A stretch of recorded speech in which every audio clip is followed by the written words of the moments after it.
next speaker was the head of the National Science Foundation's Education Directorate when we began our work in science education under Irwin.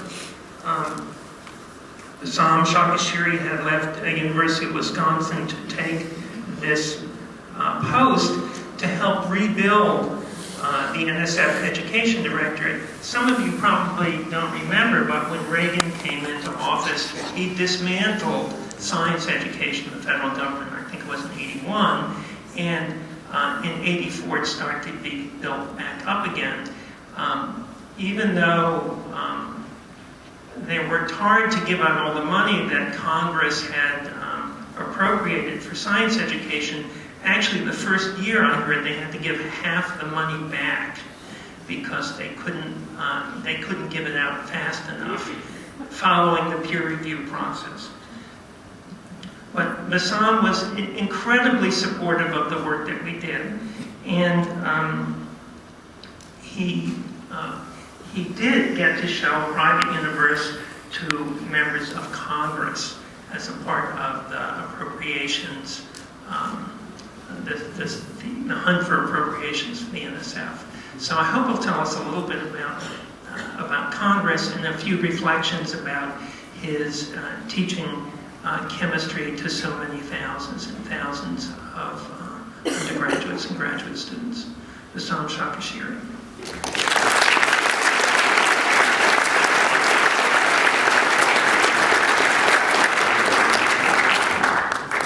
Thank you very much, and congratulations on this anniversary. You know, anniversaries are time markers.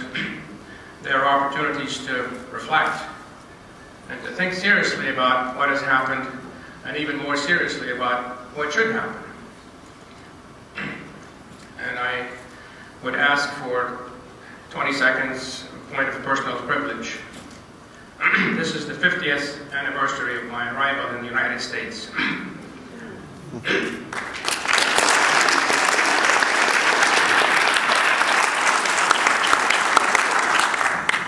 I landed in Boston, of all places, September 17, 1957, with my parents and my two younger sisters. And all year long, I'm going to celebrate and reflect and think seriously about what I'm going to do next. Private universe, well, of course, as you heard, NSF funded that, and we were in the rebuilding mode. I'll just reflect on this very, very briefly, because I can go on for a long time about this. You know, as this was a proposal from Harvard University to do some project in education, and we said to ourselves, you know, the staff said, what does Harvard do in education? And this was at a time at the NSF when we were really trying to rebuild, as Phil said. And it's not quite true what Phil said, that we couldn't get the money out because we didn't have enough time to review the proposals. That was the line that was given by people who did not want NSF to be successful in science education. But in a few years you can read my book and you can learn more about that.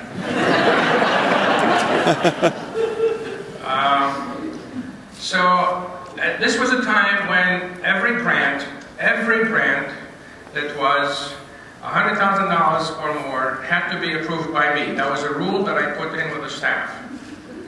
And of course the staff didn't like that. We didn't have all that much money back then, but I wanted to say to everyone, including the staff and everyone else, that every grant we make, I would be able to stand on the steps of the Capitol and brag about it.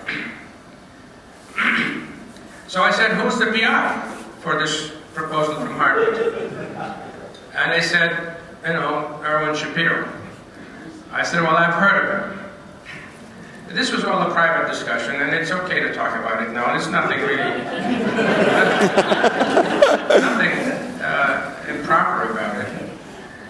So my brother-in-law is Frank Drake, the radio astronomer. So I called up Frank, and I said, Frank, Erwin Shapiro. And then I couldn't talk for the next 20 minutes as he's telling me about Erwin Shapiro.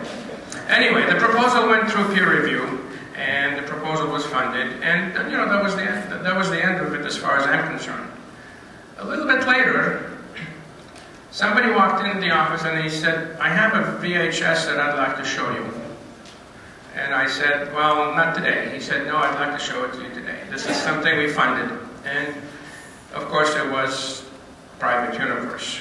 And I was aghast that the NSF was providing money to embarrass Harvard University. I said, let me look at this again. And, you know, it's one of the most precious things that we have in our country. That is the freedom to explore and the freedom to express. And that's what these folks at Harvard did. And the freedom to publish. They published it. You know, Private Universe is a publication. It is a publication. And I decided shortly after I saw this that I was going to use this as part of my arsenal to convince people, not only up on Capitol Hill, but elsewhere around the country, of the importance of supporting the revival of science education programs at the National Science Foundation. And so every place I gave a talk, either public talk or semi-private talk, visiting with presidents of universities or giving briefings on Capitol Hill, or giving seminars and talks all over the country, I showed not the whole program, but I showed the first clip. And I have to tell you that it made an enormous impact on people.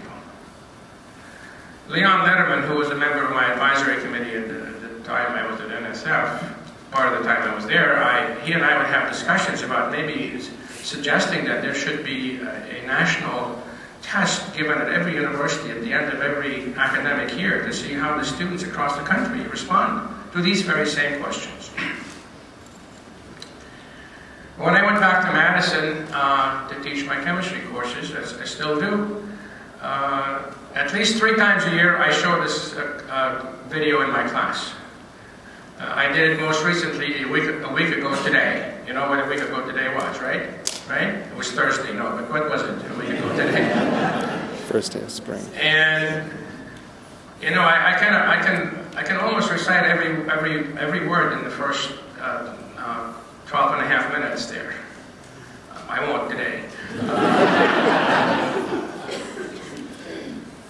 Heather, she's very bright. And then Phil would ask a question to a young man, and the answer would be clouds.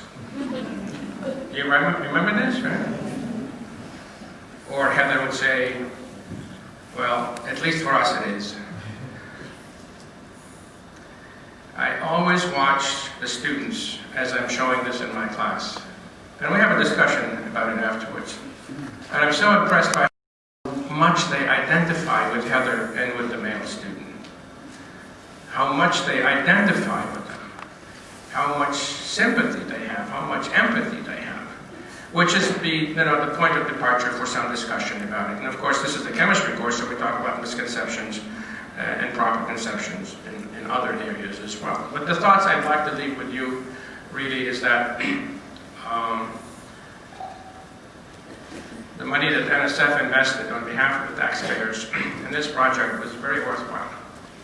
Not only because of the video, but because of what else has happened and continues to happen. And I just want to say how important it is for all of us, science teachers, administrators, parents, citizens, to recognize that there are indeed misconceptions in science.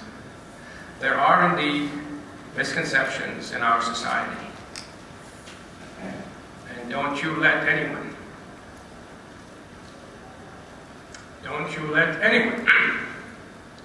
have misconceptions about freedom, about liberty, and about democracy.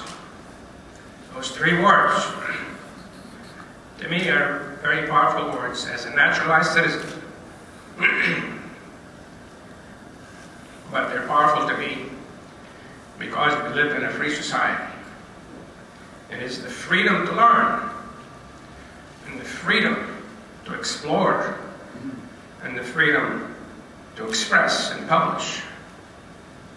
And we should not let anyone, political leaders, neighbors, or anyone else, desecrate the true meaning of each of these words: freedom, liberty, and democracy. Thank you.